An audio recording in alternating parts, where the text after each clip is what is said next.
Hi everyone. I'm going to use this video to run through some of the most important concepts in the first few sections of Chapter 2 in Chuvieco.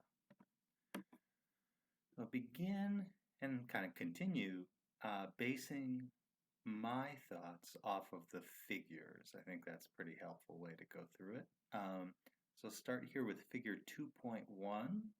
Figure caption describes it as showing main types of radiation processes in remote sensing. First is reflection, that's in yellow. 2, emission. And 3, emission reflection. And just to kind of tie those main types of radiation processes to types of sensing, this is kind of an exercise in vocabulary matching. The first, here called reflection, the sensors that observe or that are designed to observe reflected sunlight, how different wavelengths of energy interact with and chiefly are reflected by different materials on the Earth's surface. Those are called multispectral sensors.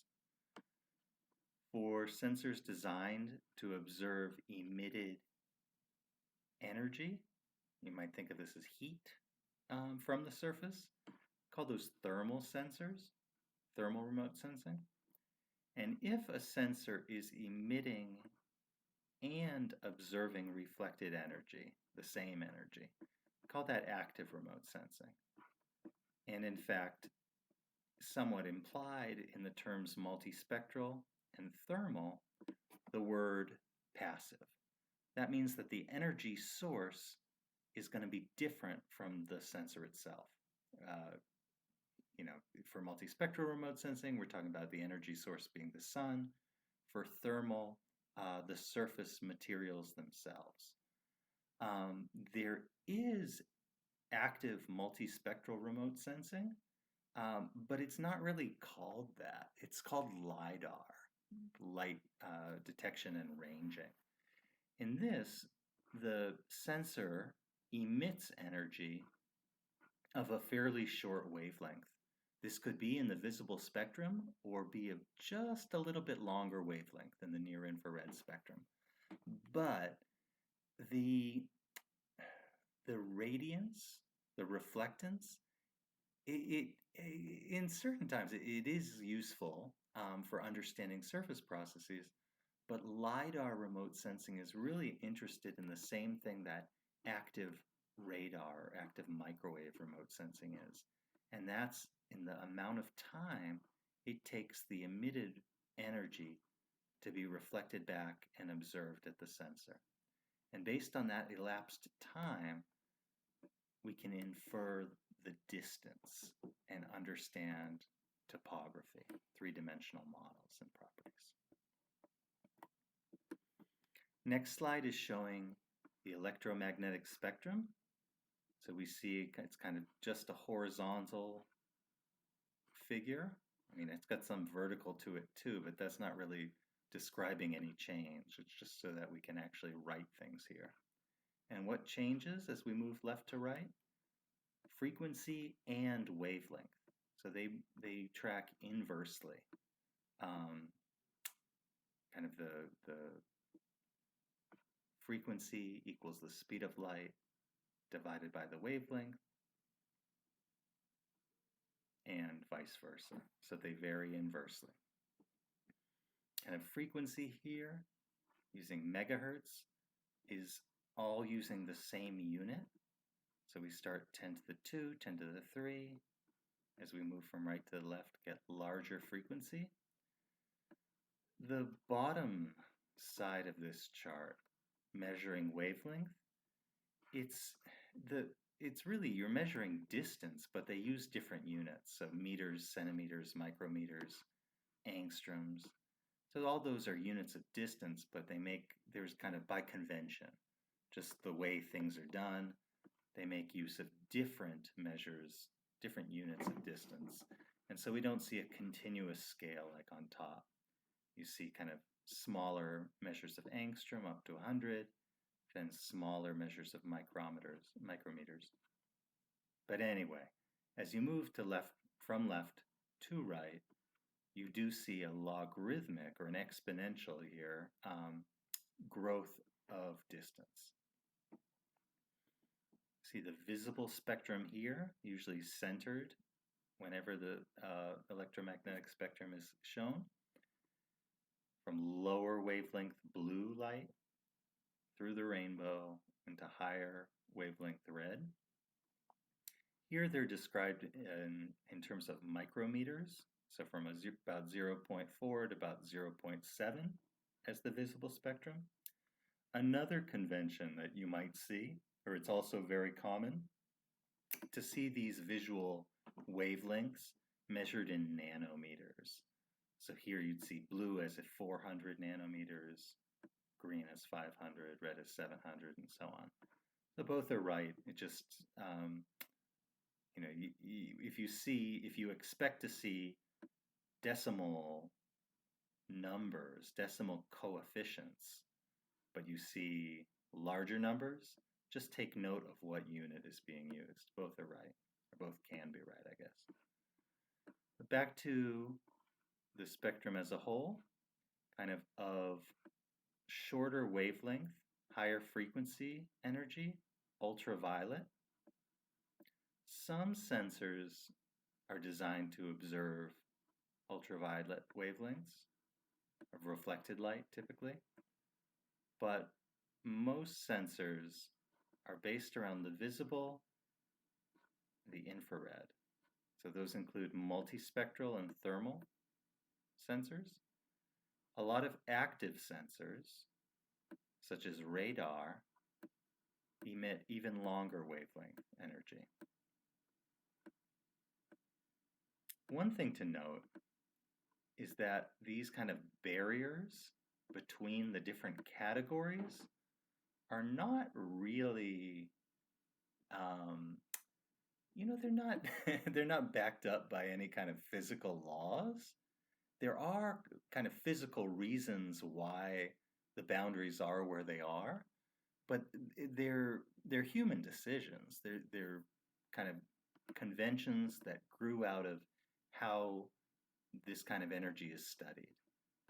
And in fact, you can see that a little bit in this diagram describing certain types of infrared as being near, kind of near the visible, certain types as being middle. Other places you'll see these middle infrared being referred to as short wave infrared. Again, these kind of just conventions, how things are done. We keep these conventions because they're useful. They're generally useful ways to distinguish different types of energy, but there's no, there's no fundamental law why kind of thermal energy is kind of occupying this space on the spectrum and not here. But we will, as we read further, discover some reasons why certain ranges are kind of classified as the same category. And a lot of the reasons have to do with the way that Earth's atmosphere reflects or absorbs energy in certain wavelengths that prevent that energy from actually making it to the surface.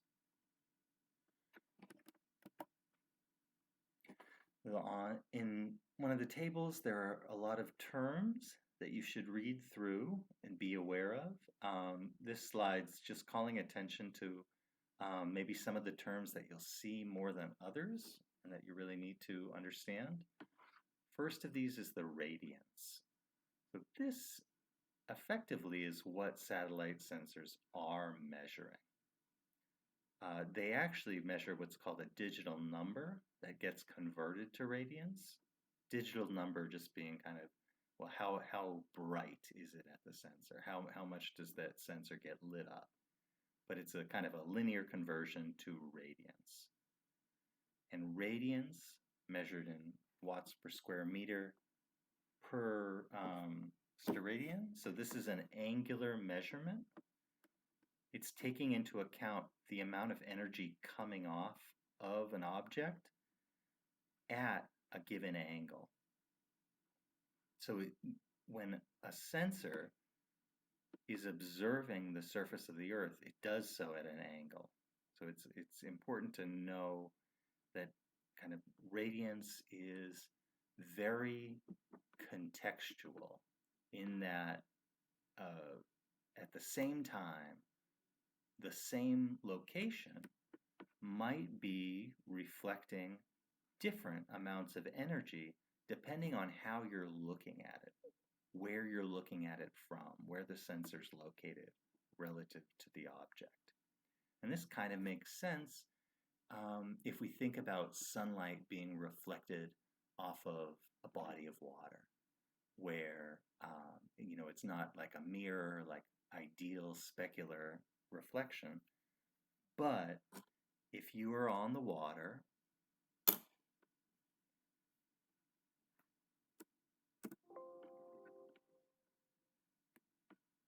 if you're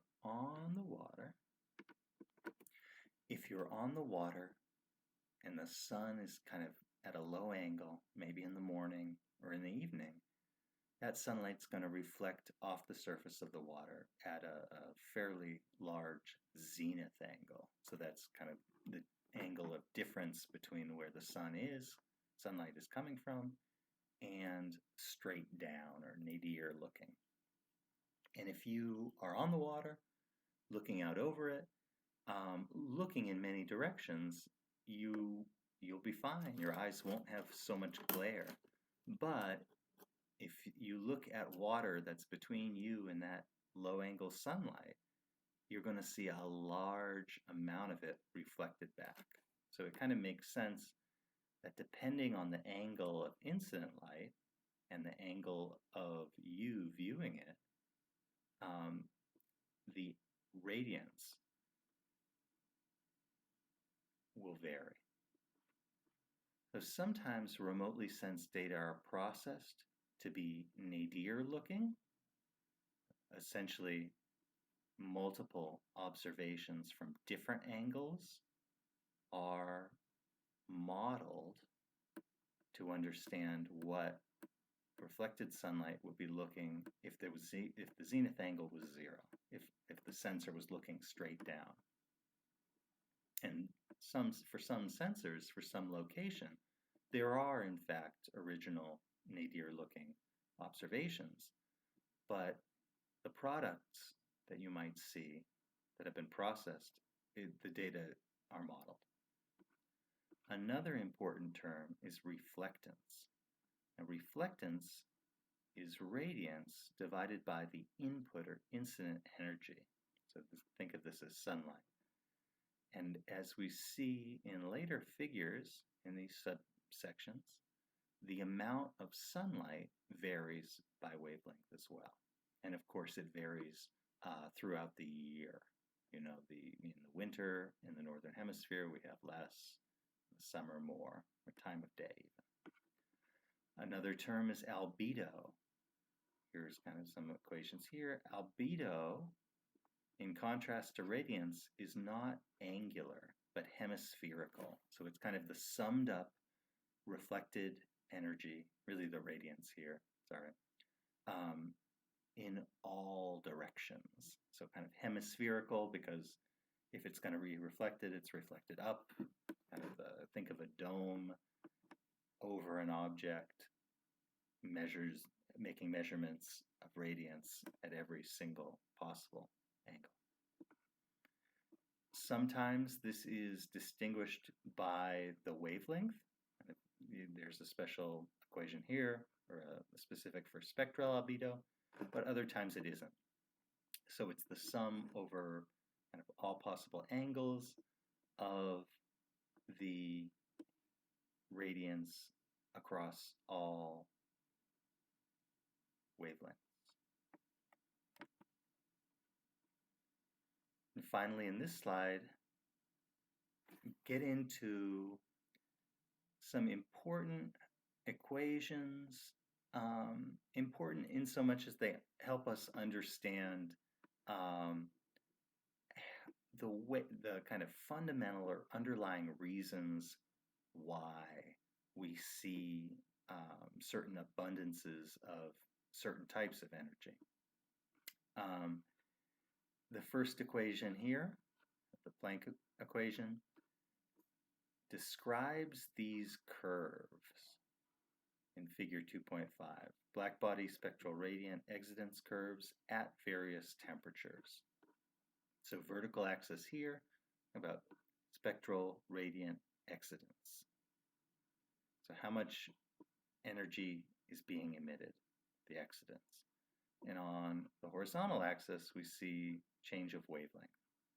And both of these are exponential, 0.1, 1, 10, 100 micrometers here. Kind of helpfully, the visible and thermal infrared ranges are mapped on. And here we see kind of exponential growth in radiant excidence. So each one of these curves, kind of color-coded, describes how much energy and the peak wavelength, the wavelength at which the greatest amount of energy is emitted, for surfaces of different temperatures. And kind of the 300 Kelvin, 6,000 Kelvin values that bound this range are helpful in so much as the surface of the Earth is approximately 300 Kelvin, and the surface of the Sun is approximately 6,000 Kelvin. The Stefan Boltzmann equation, this is a modified version that takes into account emissivity, which varies object to object based on what portion of the expected excidence based on temperature you would actually see. So for the Sun, this curve of 6,000 Kelvin, there's a lot more emitted energy than for our Earth, that maroon 300 Kelvin curve. All the more so when we think about this logarithmic scale. So the peak here is, what is that, 10 billion watts per square meter per steradian, compared to, well, about 50 at peak here. So big difference. But we can also see where the peaks are. And the peak, kind of the wavelength at which the most energy is being emitted by the Sun is within the visible range. And that's a function of the temperature of the Sun. So that's, why when, kids draw in their crayons and they draw the Sun, they draw it yellow. Partially because that's, the kind of convention for drawing the Sun, I guess, but also because the temperature of the Sun causes the peak wavelength of emitted energy to be effectively yellow, reddish yellow. For the Earth, it's something we can't see at all, something we can feel, but in terms of wavelength, not something we can see with our eyes, much longer. And because of that, thermal infrared, measuring the emitted energy, the excidence from surface materials on the Earth, are centered around that peak wavelength, 10 micrometers about. And visible, this even goes beyond the way sensors are designed, back to the way that our eyes function. So our eyes are able, or have evolved to be able to see energy of these wavelengths because it's so abundant in the solar system. If our Sun was cooler, say 4,000 degrees Kelvin, then actually I don't know the maximal constraints on what eyes can see, but my inclination is that the organisms that could detect difference in reflected wavelength in the near infrared would be able to discern greater difference in their environment.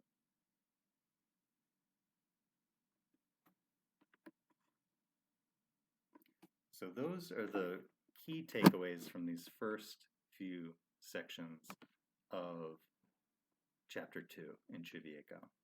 And a lot of that is, it's maybe tough to get through, kind of terms that aren't clear, a lot of terms at once. If you took them one by one, maybe they could be clear, but seeing them all together, it's hard.